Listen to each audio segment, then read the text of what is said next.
Hello everyone, welcome back to this Warcraft series. This is going to be the third game of this WC3 series.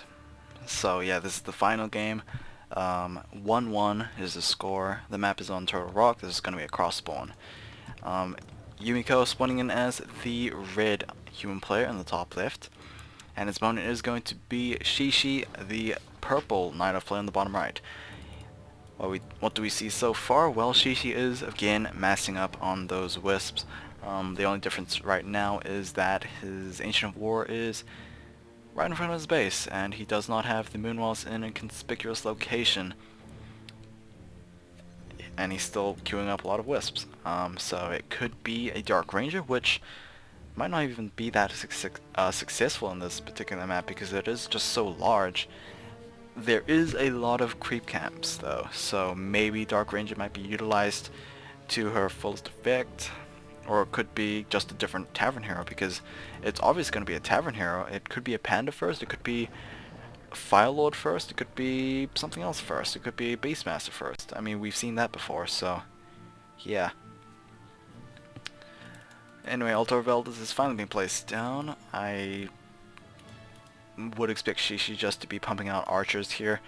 Yumiko checking for a close spawn. It's not going to happen.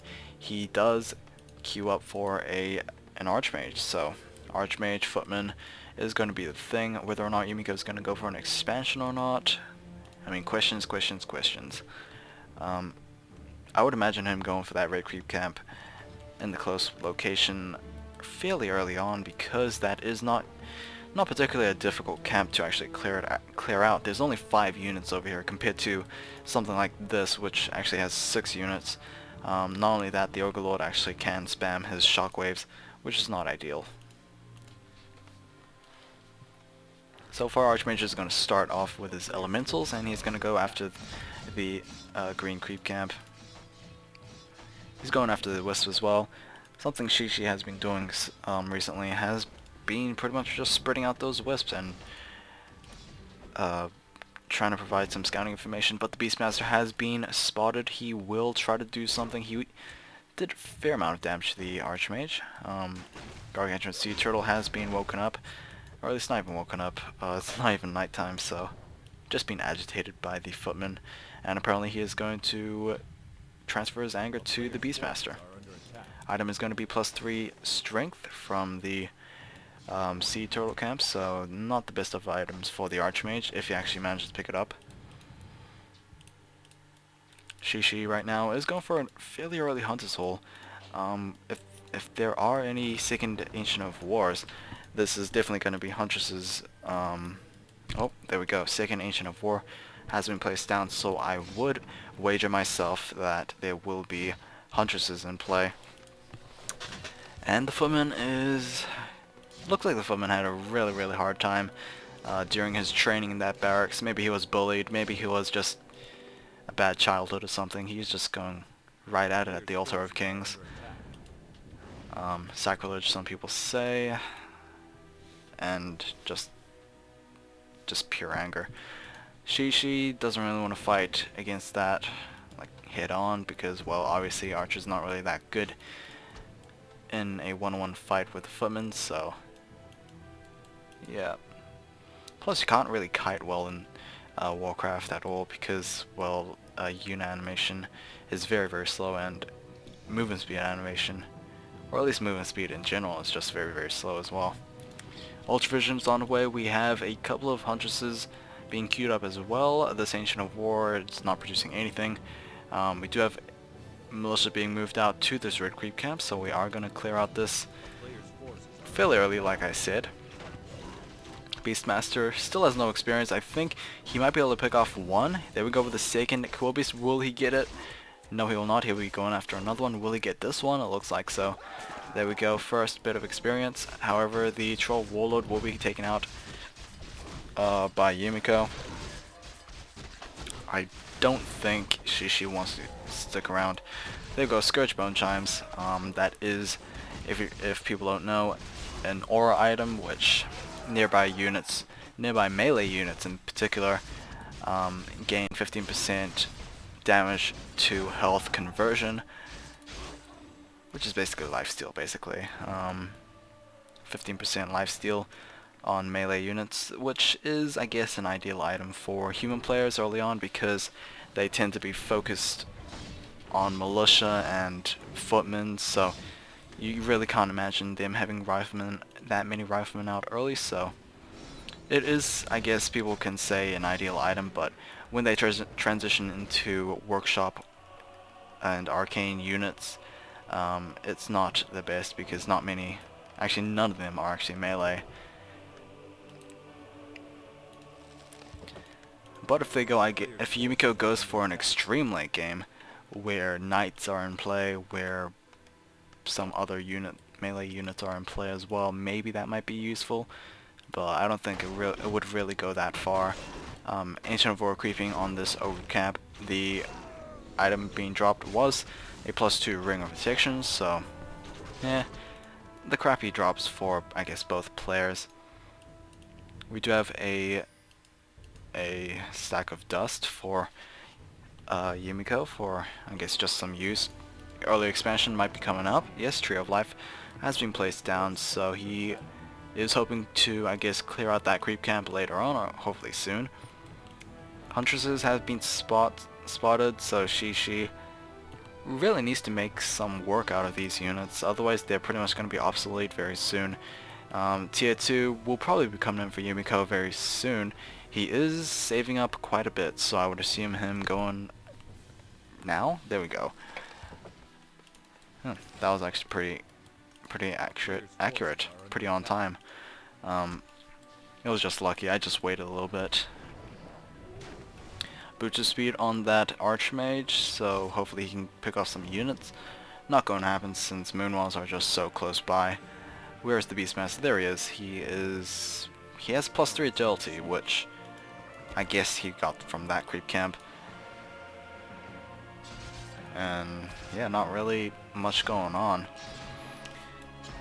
So far, if XiXi can actually, I guess, maintain balance in economy, he might be able to pull off what he did back in Game 2. Beastmaster, you could say he's a little bit more reliable than Dark Ranger, because at least he doesn't need to kill other things to get your own summoned units. He can just summon them straight up. We have the Panda as the second hero, so this is going to be Panda Beastmaster.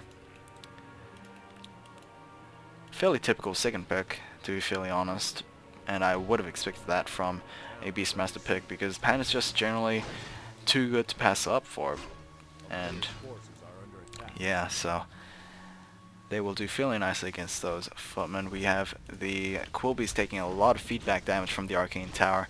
The archers are going after the towers, which are currently under construction. Guard tower, so that means we do have a lumber mill for Yumiko back in his base. Blacksmith is also on its way. We might even have riflemen on its way. Only time will tell, I guess. Maybe workshops. Might not even be riflemen, but assuming riflemen are being utilized against a huntress opening, riflemen might be good because, well, huntresses usually are replaced by dryads, and dryads are just generally chewed up by riflemen. This Tree of Life looks like it wants to clear out this creep camp, but XiXi right now has his army on the other side of the map. This footman is actually currently on patrol over here, so trying to keep an eye out for any shenanigans going on over here. Or to be fairly honest, I view that as a very lazy way of microing. But it is just a safe precaution. This footman looks like he's just going to slip on in and probably go after the Ancient of Lore. Is that the second one? Yes, it is. It is the second one. We have a Dryad on its way over here on the top. Yeah, footman is just patrolling. Ogre camp is going to be cleared out hopefully very soon. The Tree of Life is taking a lot of damage. Ogre does do chaos damage. They will go with the Rune of Healing over there. It looks like the Moonwall has... No, not even Moonwall. The Ancient of Lore has been forced to be cancelled. And XiXi is in a little bit of trouble as Yumiko is bringing a lot of footmen. A lot. Moonwalls will be able to keep that Beastmaster alive, but Generally, you do not want to be using Moonwalls too much. Lots of Wisps being caught out over here. At least 2 has been taken out, not even bothering to be detonated whatsoever. Moonwalls are trying to keep these guys alive. Dryad is trying to, I guess, do something over here. Go after these water elementals.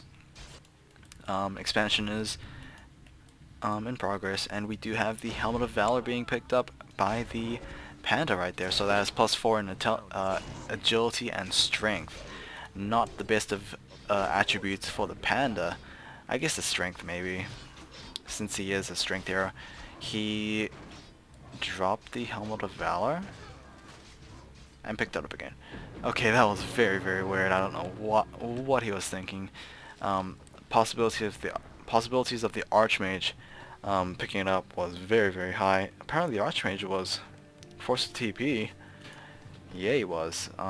He is very low on health. Will be able to use a healing scroll. And we have Rifleman, we have Workshops on its way, and we have range. Priests as well. +1 on Dwarvish units. +1 attack, by the way.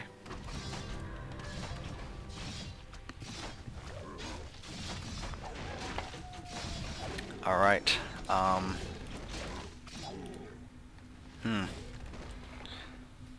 The item that was picked up from the Gargantuan is going to be a 1 mana stealing, which would be an ideal item if there was a Mountain King second, which apparently is. It is a Mountain King second, so maybe that might be used to its fullest effect. This Gargantuan Sea Turtle camp is going to be taken out. I am actually very surprised that not many Night Elf players use the Archer trick on this camp anymore. If you don't know what it actually is, you can either search it up, or basically it's just a couple of archers over here. Generally 2 is enough.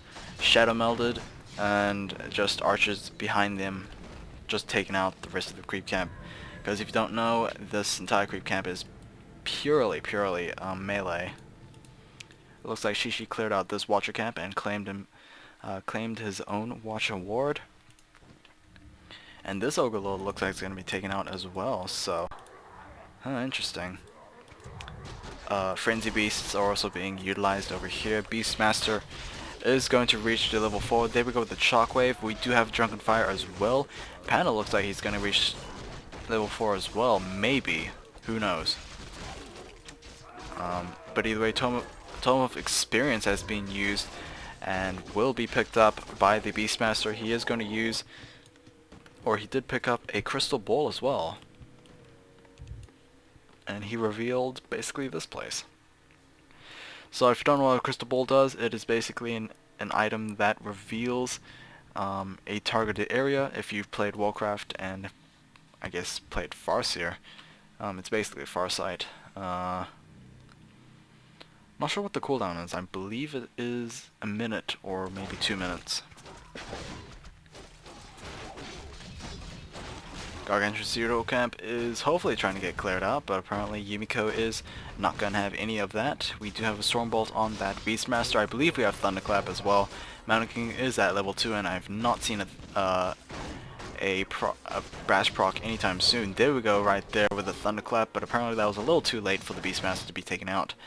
Yeah, that was very little too late, because I mean the Mountain King could have killed him off during the stun duration, but no, apparently not.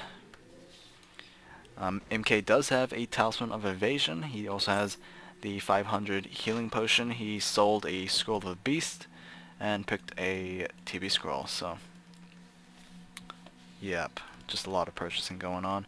Yumiko looks like he's going to claim himself a second expansion, so he's going to be potentially mining off 3 bases. Look at his economy right now. He is sitting on quite a few hundreds. XiXi is not really doing well with his gold, but hopefully that will just be due to he is over upkeep. 68 versus 76. Yumiko clearly has a lot of units, but of course XiXi does have these summon units over here. However, Yumiko can summon his own units. I would so love to see spell steal from these spellbreakers. We only have one spellbreaker though. So not that high number of spellbreakers. We are queuing up for more, but we are very close to 80 supply for Yumiko, so he needs to be a little careful. +2, or at least second attack upgrades for these dwarvish units is on its way. This Watcher camp is going to be cleared out. The item is going to be Talisman of Evasion, picked up by the... Oh, second Talisman of Evasion. Huh, weird. It's going to be given to the Beastmaster. Okay, we heard a lot of... Okay, Huntress is taken out by the towers. He needs to be careful about that. Arcane Vote will be forced to be cancelled. TP Scroll coming in at the main base. And, wow, actually nicely timed, but I don't think this is a favorable fight even for XiXi in his home court, or at least home base. Mortal teams basically just doing a lot of damage to these dryads. There we go with the D-spells over there. I would imagine another Dispel, just taking out this Drunken Haze. There we go. Scroll of Healing being used by Yumiko. There we go, the Stormbolt on the Panda. Panda does have an Invulnerability Potion, as well as Scroll of Healing.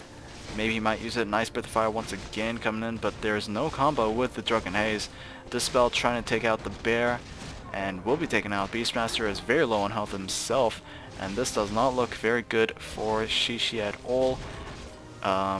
He does have a Healing Scroll, but he is going to give the GG instead. Okay, well, that was going to be game 3. Hopefully you guys have enjoyed. I will see you guys again next time in another series. So, yeah.